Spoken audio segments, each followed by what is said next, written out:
हरियाणा में लोकसभा चुनाव का बिगुल बज गया है। 25 मई को छठे चरण में मतदान होना है।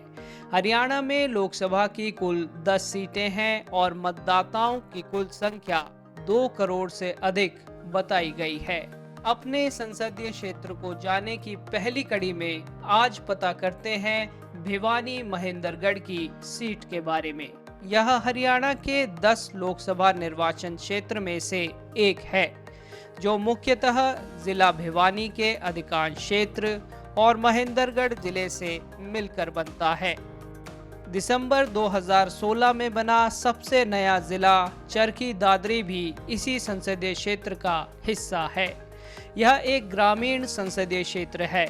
अधिकतर आबादी गांव देहात से ताल्लुक रखती है। इस संसदीय क्षेत्र की साक्षरता दर 76.45% है। भिवानी में छोटे बड़े करीब 300 मंदिर मौजूद होने के चलते इसे छोटी काशी के नाम से भी पुकारा जाता है। महेंद्रगढ़ में भी बहुत सारे मंदिर हैं। नारनौल शहर के सभी मंदिरों को देखकर नारनौल शहर को पुष्कर जैसे मंदिरों का शहर कहा जा सकता है। भिवानी हरियाणा में कुश्ती और पहलवानी के गढ़ के रूप में भी स्थापित हो चुका है। साक्षी मलिक, गीता फोगाट और मुक्केबाज विजेंदर सिंह सहित कई खिलाड़ियों ने भिवानी से निकलकर देश विदेश में मेडल जीते और खूब नाम कमाकर भिवानी को एक नई पहचान दी। इसे मिनी क्यूबा की भी संज्ञा दी गई है। भिवानी के खेल स्टेडियम में हर रोज करीब 2500 मुक्केबाज अभ्यास करते हैं। हरियाणा विद्यालय शिक्षा बोर्ड भी भिवानी में ही स्थित है। इस संसदीय क्षेत्र की सीमा का एक बड़ा हिस्सा पड़ोसी राज्य राजस्थान से लगा हुआ है। यह संसदीय क्षेत्र कुल 9 विधानसभाओं से मिलकर बना है, जिसमें तोशाम, लोहारू, दादरी और नारनौल जैसी विधानसभा सीट शामिल है। भिवानी की तोशाम सीट पूर्व मुख्यमंत्री बंसीलाल का गढ़ मानी जाती रही है। इस संसदीय सीट का इतिहास ज्यादा पुराना नहीं है। वर्ष 2008 से पहले भिवानी और महेंद्रगढ़ अलग अलग लोकसभा क्षेत्र हुआ करते थे, लेकिन परिसीमन के बाद 2008 में भिवानी महेंद्रगढ़ की लोकसभा सीट अस्तित्व में आई, जहां से 2009 में पहली बार सांसद चुनकर आई कांग्रेस की श्रुति चौधरी। इसके बाद 2014 से ही भाजपा प्रत्याशी चौधरी धर्मवीर सिंह इस क्षेत्र का प्रतिनिधित्व करते आ रहे हैं। 2019 में उन्हें 63% से अधिक वोट मिले। उन्होंने अपनी निकटतम प्रतिद्वंदी श्रुति चौधरी को 4,44,463 मतों से हराया। श्रुति चौधरी कुल 2,92,236 मत हासिल कर पाई थी। तीसरे स्थान पर रही जननायक जनता पार्टी की स्वाति यादव को कुल 7.33% मत मिले। 2024 में भी पार्टी ने चौधरी धर्मवीर सिंह पर अपना भरोसा जताते हुए उन्हें उम्मीदवार घोषित किया है। भाजपा की पहली सूची में ही उनका नाम सामने आ गया था, जबकि कांग्रेस ने इस सीट पर अपना उम्मीदवार बदला है। 2009 से चुनाव लड़ती आ रही श्रुति चौधरी का टिकट काटकर राव दान सिंह को उम्मीदवार बनाया गया है। अन्य प्रमुख उम्मीदवारों में जननायक जनता पार्टी के बहादुर सिंह और इलोनो व राष्ट्रवादी जनलोक पार्टी के साझा उम्मीदवार सुभाष परमार चुनाव मैदान में हैं। बसपा ने सेवानिवृत्त कमांडर सुनील कुमार शर्मा को अपना उम्मीदवार बनाया है। 8 निर्दलियों सहित कुल 17 उम्मीदवार इस संसदीय सीट से चुनाव लड़ रहे हैं। इनमें 2 निर्दलीय महिला उम्मीदवार भी शामिल हैं। 2 उम्मीदवारों पर आपराधिक मुकदमे भी हैं। किस सीट पर कौन कौन से उम्मीदवार चुनाव लड़ रहे हैं, इसकी जानकारी मतदाता चुनाव आयोग की ऐप नो योर कैंडिडेट पर जाकर हासिल कर सकते हैं।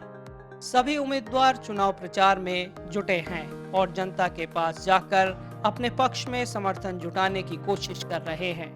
भाजपा उम्मीदवार चौधरी धर्मवीर सिंह पिछले 10 सालों के दौरान अपने और सरकार के विकास कार्यों पर वोट मांगकर मोदी सरकार के पक्ष में मतदान करने की अपील कर रहे हैं। तो वहीं कांग्रेस प्रत्याशी राव दान सिंह सरकार की खामियों को गिनवाते हुए लोगों से वोट मांग रहे हैं।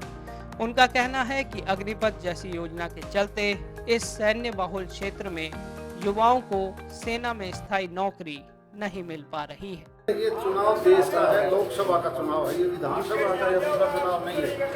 आम मतदाता हमारे से ज़्यादा समझदार है।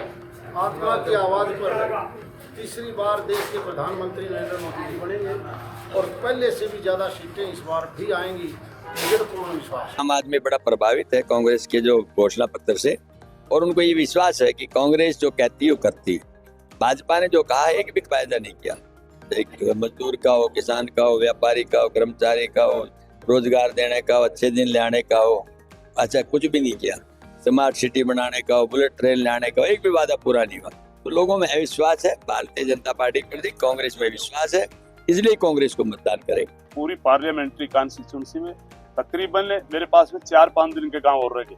दोबारा महेंद्रगढ़ निकालूंगा, पूरी भिवानी दादरी निकालने का काम किया, और उसको लेकर के जिस प्रकार का मुझे जो यकीन था और जो मेरे को प्यार दे रहे थे, उसी प्रकार का रिस्पॉन्स आज भी मिल रहा है।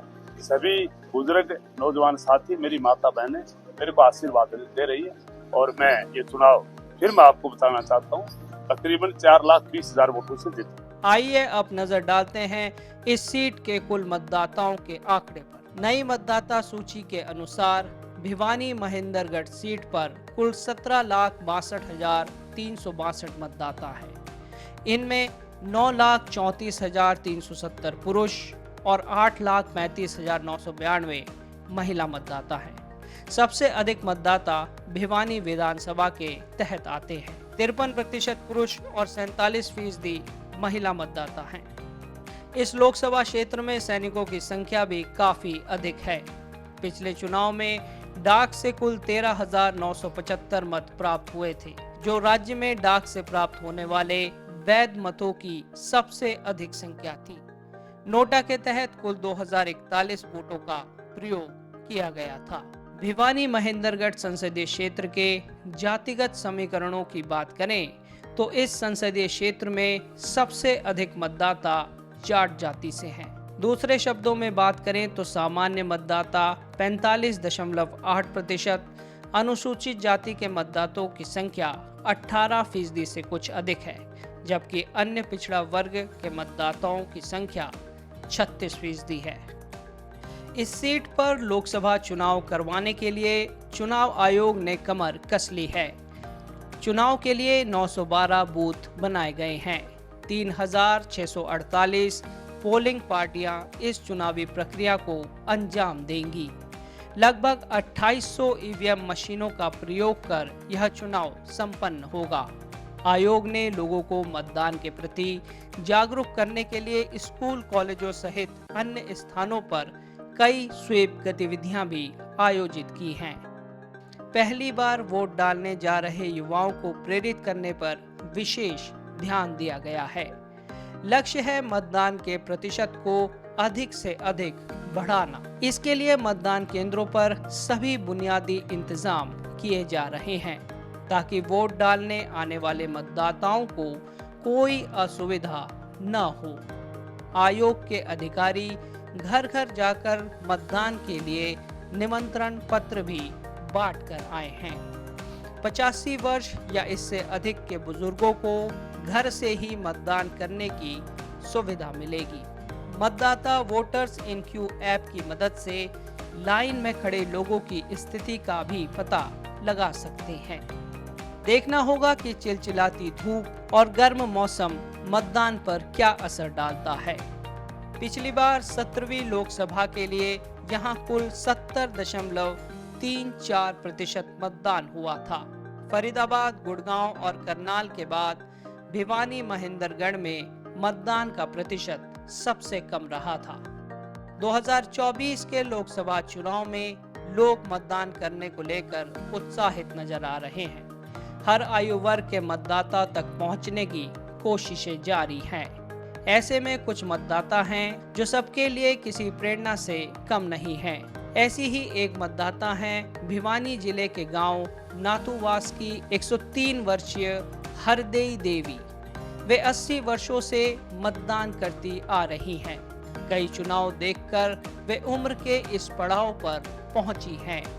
उन्होंने कहा कि स्वतंत्र भारत में वर्ष 1952 में हुए पहले चुनाव में उन्होंने मतदान किया था। उस अनुभव को शब्दों में बयान नहीं किया जा सकता। उन्होंने कहा कि वोट के रूप में देश के प्रत्येक नागरिक को अपना मत रखने की शक्ति मिली है। इस शक्ति का इस्तेमाल कर प्रत्येक मतदाता को अपने देश की तरक्की में सहयोग करना चाहिए। एक ऐसे उम्मीदवार का चयन करना चाहिए जो देश की तरक्की के लिए कार्य करे। उन्होंने कहा कि वे ऐसे उम्मीदवार के पक्ष में मतदान करेंगी जो देश के विकास की दिशा तय करे। पहला तो सारे सीम सबकी बना दिया, मन्ना तो उधन की लागे रही हो। देवीलाल ने सारे बनाए के और मुख्यमंत्री चौटाला, बंशीलाल, ये सारे बनाए। आपने तो सारे बने मेरा आगत हुई है। तेरे भजन लाल ने, तेरे चौटाले ने, सबकी देवीलाल तो कायल बनया था। भैया पे तो दे नाम तो दर्दे नहीं और पर्ची गेरांगे और उनका भला हो जो बनाए पर्ची गेरांगे बन जाएगा। तो बढ़िया काम चलावर बढ़िया करे तो उसे न बनावांगे जो बढ़िया करेगा। भिवानी के एक अन्य मतदाता अजय मल्होत्रा ने कहा कि यह राजस्थान सीमा से सटा ऐसा क्षेत्र है जो नहरों के अंतिम छोर पर बसा हुआ है। यहाँ पीने का पानी व औद्योगिकरण की जरूरत है। यहाँ के युवा सेना व पुलिस में नौकरी पाते हैं। इसके अलावा यहाँ के खिलाड़ी राष्ट्रीय और अंतर्राष्ट्रीय स्तर पर अपनी पहचान रखते हैं। इस संसदीय क्षेत्र के अंदर ज्यादातर ये कृषि बहुल्य या फिर फौज में यहाँ के बहुत लोग हैं, तो उसके लिए जाना जाता है। और ख़ासतौर पे देश में ये 2-3 जिले जो भिवानी, महेंद्रगढ़, दादरी, इनके जो एक्स सर्विसमैन हैं वो पूरे देश में सबसे ज़्यादा हैं। और यहाँ की जो शौर्य के लिए बड़े मशहूर हैं, बहुत अच्छे मतलब कि वीर चक्र, अशोक चक्र तक यहाँ के सैनिकों को मिले हैं। इसके अलावा स्पोर्ट्स के मामले में भी इस इलाके ने कई उपलब्धियाँ हासिल की हैं।